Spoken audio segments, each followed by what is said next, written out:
So in this video, I'm going to be showing you how to do a butterfly knife trick called the quick draw.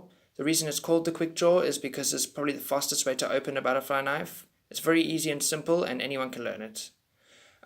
So this is going to be the first video in a small series where I'm going to be showing you how to do different butterfly knife tricks. So if you enjoyed the video, please stay tuned for more and subscribe. So what you want to do is take the butterfly knife like this with the latch handle at the bottom and the safety handle at the top. And then what you're going to do is fling the handle down like this. And once it gets to this point, you want to flick it back up like this. So it's going to look like this. Fling it out, and then fling it over your hand like this. Now you want to move your thumb out the way so it can land back in your hand. And what it's going to look like, if you can do it properly, is this.